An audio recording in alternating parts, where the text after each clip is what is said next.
एक निर्धार करायचा आहे, एक दणका द्यायचा आहे. मुकमोर्चे झाल्यानंतर एकच तुम्ही ठोक मोर्चा महाराष्ट्रामध्ये घडवलात तर मी तुम्हाला सांगतो हे लोक आरक्षण कसे देतात हे तुम्ही स्वतः त्याचा साक्षीदार व्हाल. ह्या लोकांना जोपर्यंत तुम्ही दखल घ्यायला लावत नाहीत, ह्यांची जोपर्यंत तुम्ही पाय थरथरायला लावत नाहीत, ह्या लोकांना जोपर्यंत मराठ्यांबद्दल भीती निर्माण तुम्ही करत नाही तोपर्यंत हे तुमच्या आरक्षणाची किंवा कुठल्याही मागणीची दखल घेणार नाही. एवढं तुम्ही लक्षात ठेवा. आणि हे तुम्हाला सांगण्यासाठी समजवण्यासाठी मुद्दा म्हणून माझं गावला आलोय. म्हणून परत जाता जाता एवढे तुम्ही सगळेजण आलात, आमचा विचार ऐकण्यासाठी आलात.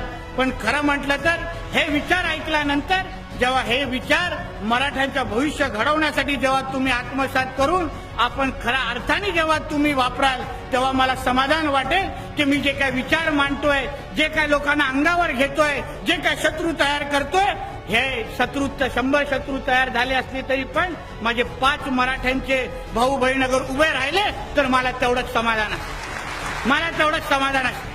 कारण का शत्रूंची आम्हाला चिंता नाही.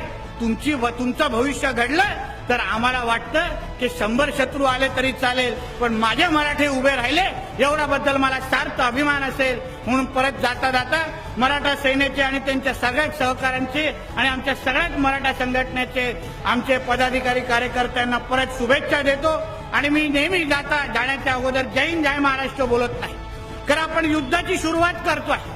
म्हणून मी छत्रपती शिवाजी महाराज जेव्हा युद्धावर जात असताना जी घोषणा देतात ती घोषणा देऊन मी आपली सभेचा मी संपवणार आहे. तुम्ही एक ताकदीने एक दिलानी एवढी जोरदार घोषणा द्या की मंत्रालयामध्ये बसलेला तो वजनदार मुख्यमंत्री पण हल्ला पाहिजे.